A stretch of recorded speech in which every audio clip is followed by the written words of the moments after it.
Happy Easter, Bicolandia! Narito ang latest update tungkol sa lagay ng panahon ngayong April 5, 2026, alas 5 ng hapon dito sa Kabikulan.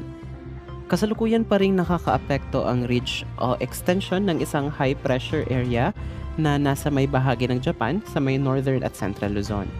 Patuloy namang nakakaapekto ang easterlies o mainit at maalinsangang hangin galing sa dagat Pasipiko sa nalalabing bahagi ng bansa.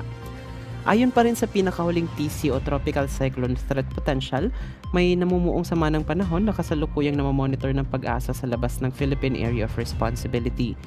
Ngunit mababa pa ang posibilidad nitong mabuo bilang isang bagyo ngayong linggo. Ngunit sa susunod na linggo, bahagyang tataas ang posibilidad nitong mabuo at maaari rin itong pumasok sa Philippine Area of Responsibility. Ngunit dahil malayo at matagal pa ito, para sa latest updates patungkol dito, tumutok lang sa ating social media accounts. Dito naman sa Bicol Region, patuloy nating mararanasan ang mainit at maalinsangang panahon.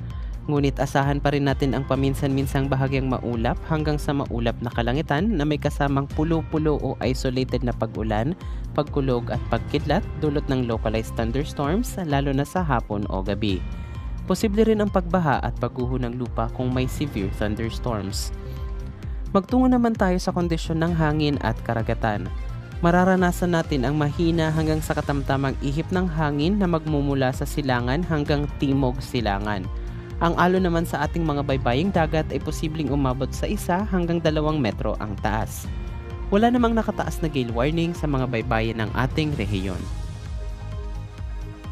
Ang agwat ng temperatura sa Kabikulan bukas ay maglalaro sa 22 to 35 degrees Celsius.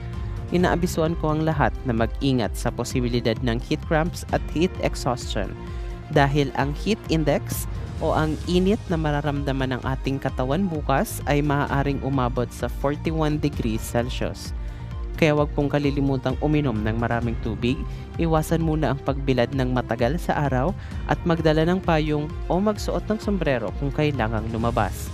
Ang araw ay sisikat bukas ng alas 5:45 ng umaga at lulubog bukas ng alas 5:56 ng hapon. Para sa pinakabagong ulat ng panahon at advisory sa Kabikulan, i-follow ang ating social media account o di naman kaya ang official page ng Pag-asa Southern Luzon. Ito po ang inyong Bicolano meteorologist, Ralph Bismonte.